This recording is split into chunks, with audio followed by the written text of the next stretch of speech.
आज की इस वीडियो के अंदर हम आपको टॉप 5 डेंजरस मूवी सीन्स के बारे में बताएंगे। इन सीन्स को देखने के बाद लिटरली आप इन मूवीज के अंदर घुस जाओगे और सबसे खास बात, इन सीन्स को देखने के बाद इनका असर कई दिनों और महीनों तक आपके दिमाग में रहेगा। साथ ही साथ इन मूवीज के नाम भी आपको बताऊंगा। तो चलिए शुरू करते हैं। Number 5, Indiana Jones 4। इस मूवी का सीन कुछ ऐसे है कि रशियन आर्मी जो कि अमेरिका के अंदर एक मम्मी को ढूंढने के लिए घुसती है और वहां पर इंडियाना जोन्स को पकड़कर कैदी बना लेते हैं, क्योंकि इंडियाना जोन्स को उस मम्मी के बारे में पता था। उसने इस मम्मी पर 10 साल रिसर्च की थी। असल में उस मम्मी के अंदर एक शक्ति होती है जिससे हर किस्म का नॉलेज दिमाग के अंदर आ जाता है। इसीलिए रशियन आर्मी चाहती थी कि वो मम्मी हमें मिल जाए ताकि हर किस्म का नॉलेज हमें मिले, लेकिन इंडियाना जोन्स उनसे जान छुड़ाने में कामयाब हो जाता है। आखिरकार इंडियाना जोन्स अपने एक पुराने साथी के साथ एक गुफा के अंदर जाता है जहां पर उसे क्रिस्टल स्कल मिल जाता है। लेकिन जैसे ही ये दोनों क्रिस्टल स्कल को लेकर गुफा से निकलने लगते हैं, वहां पर रशियन आर्मी के लोग पहुंच जाते हैं। रशियन आर्मी इन दोनों को बंदी बना लेते हैं और इनसे वो क्रिस्टल स्कल ले लेते हैं, क्योंकि इसके अंदर इतनी ज्यादा पावर होती है कि इस क्रिस्टल स्कल की मदद से आप किसी भी चीज को कंट्रोल में कर सकते हैं। और रशियन आर्मी इसकी मदद से पूरी दुनिया को कंट्रोल में करना चाहती थी, लेकिन इंडियाना जोन्स वहां पर आग लगा देता है और क्रिस्टल स्कल और अपने साथियों को लेकर वहां से भाग निकलता है और एक ऐसे जंगल में पहुंच जाते हैं जहां पर बहुत ज्यादा लाल चींटियां थीं। चूंकि इनके पास क्रिस्टल स्कल होता है, इसीलिए इनके पास चींटियां नहीं आती और वहां पर इनकी लड़ाई रशियन आर्मी से होती है। आर्मी के लोग चींटियों के झुंड में फंस जाते हैं। इन चींटियों को 1 मिनट भी नहीं लगता कि वो इनको अपना खाना बनाकर इनको अपनी बिलों में ले जाते हैं। इस तरह क्रिस्टल स्कल मुकम्मल तौर पर इंडियाना की टीम के हाथ में आ जाता है। Number 4, Komodo prank with Shahrukh Khan. ये कोई मूवी सीन नहीं है, बल्कि रियल लाइफ में बॉलीवुड किंग शाहरुख खान के साथ होने वाला बहुत ही डेंजरस प्रैंक था। आपने अपनी जिंदगी में बहुत ज्यादा प्रैंक देखे होंगे, लेकिन ये प्रैंक आपको चौंका देगा। दरअसल हुआ कुछ यूं कि रमीज गुलाल ने शाहरुख खान को दुबई में इनवाइट किया और एक लड़की के साथ गाड़ी में बिठाकर शाहरुख खान को डेजर्ट में भेजा गया। इधर रमीज गुलाल अपनी टीम के साथ कनेक्टेड थे। दरअसल इस प्रैंक के बारे में रमीज गुलाल की पूरी टीम को पता था, सिवाय शाहरुख खान के। सहरा के पार्टिकुलर एरिया में जाकर ये जीप जमीन के अंदर धंसना शुरू हो जाती है और लड़की की सिचुएशन तो आप देख ही सकते हैं। हालांकि उसे सब मालूम था। मूवीज में हीरो होने के अलावा शाहरुख खान ने ऐसी सिचुएशन में भी हीरोपन ही दिखाया। जैसा कि आप देख सकते हैं कि शाहरुख खान किस तरह उन दोनों की जान बचाने में लगे हुए हैं। जब गाड़ी मुकम्मल तौर पर अंदर धंस जाती है तो रमीज गुलाल एक डायनासोर टाइप बहुत ही द्योहैकल जानवर की शक्ल में इनके सामने आते हैं। इस तरह की द्योहैकल चीज को देखकर इंसान तो बिल्कुल डर जाता है, लेकिन शाहरुख खान के चेहरे पर अभी भी कोई डर नहीं था और वो अपने दोस्तों की जान बचाने में हीरो की तरह लगे हुए थे। आफ्टर ऑल जब रमेश गुलाल इस डमी से बाहर आते हैं तो कहते हैं हाय मिस्टर शाहरुख खान। तब शाहरुख खान का गुस्सा देखने वाला होता है और वो कहते हैं कि तुमने ये सब नॉनसेंस करने के लिए मुझे इंडिया से दुबई बुलाया है।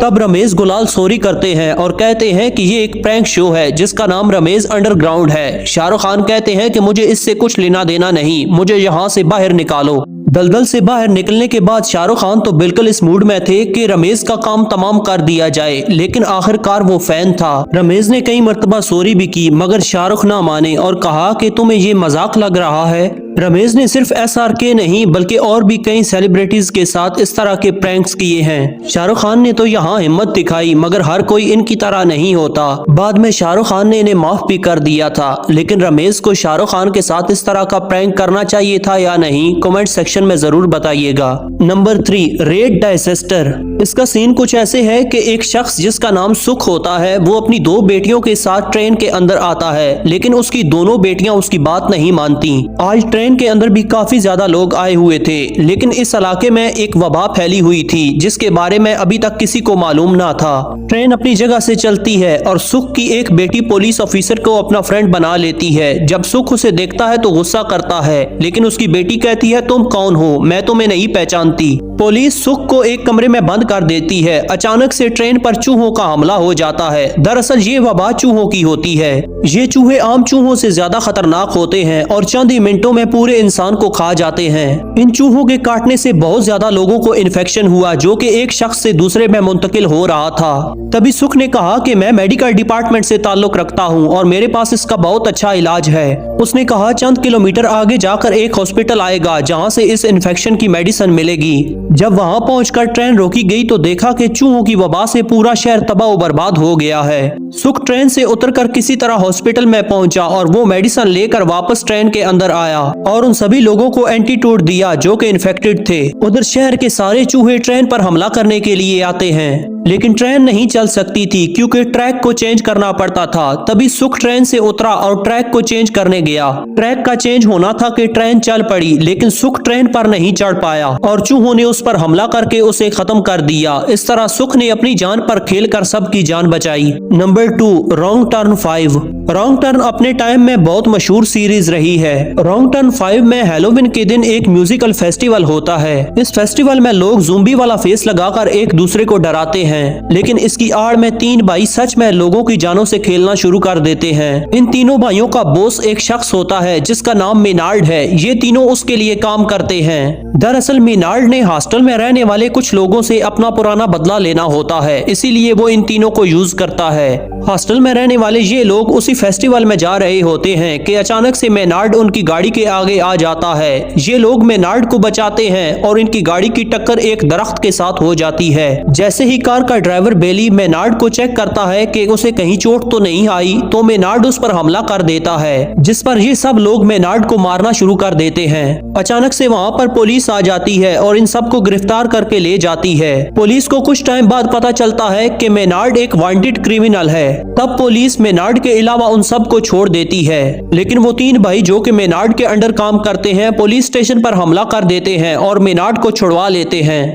इसके बाद मेनार्ड के दुश्मनों को भी एक एक करके खत्म कर देते हैं और बेली जिसने मेनार्ड पर हमला किया था उसको जमीन में दंसाकर उसका सर जमीन से बाहर रखते हैं और स्नो ब्लोवर से उसके सर को काट देते हैं। Number 1, the scorpion king. ये आज से हजारों साल पहले की बात है, जब पिरामिड भी नहीं बने थे। यहाँ पर लोग कबीलों की शक्ल में रहते थे। तब वहाँ पर एक कबीला आया जिसका सरदार मेमनोन था। उसने सभी कबीलों को एक एक करके खत्म कर दिया और उसके जीतने की सबसे बड़ी वजह उसके पास जादूगरनी थी जो कि उसे पहले ही सब कुछ बता दिया करती थी। अब कोई भी कबीला मेमनोन से नहीं लड़ना चाहता था सिवाय एक कबीले के, क्योंकि उस कबीले के राजा के पास 3 बहुत बहादुर किलर होते हैं, जिनमें से एक मैथियस जो कि मूवी का हीरो भी है। इस कबीले का राजा इन तीनों को कहता है कि तुमने उस जादूगरनी को मारना है, इसके बाद हम उन पर अटैक करके उनको खत्म कर देंगे। लेकिन जैसे ही ये तीनों वहाँ पहुंचकर उस जादूगरनी को मारने लगते हैं, मेमनोन के सिपाही इन तीनों को पकड़ लेते हैं और मैथ्यूस के दोनों साथियों को खत्म कर देते हैं। जैसे ही मेमनोन मूवी के हीरो मैथ्यूस को मारने लगता है तो जादूगरनी कहती है कि इसको मत मारो, इसको मारने से तुम पर जवाल आ जाएगा। दरअसल वो जादूगरनी मेमनोन से जान छुड़वाना चाहती है और वो जानती है कि मैथ्यूस ही वो शख्स है जो मेरी जान इससे छुड़वा सकता है। मेमनोन मैथ्यूस और उसके साथ एक और चोर को सजा देने के लिए जमीन के अंदर गाड़ देते हैं, लेकिन किसी तरह वो चोर जमीन से निकलकर पहाड़ पर चढ़ जाता है और सारी चींटियां मैथ्यूस पर हमला करने के लिए आती हैं। इसके बाद वो चोर मैथ्यूस की जान भी बचा लेता है। मैथ्यूस उस जादूगरनी को कैद करके ले आता है। उस जादूगरनी को मैथ्यूस से प्यार हो जाता है, जिसके बाद मेमनून और उसके कबीले को खत्म कर दिया जाता है। आपको इन 5 पार्ट्स में से कौन सा पार्ट ज्यादा पसंद आया? कमेंट सेक्शन में जरूर बताइएगा।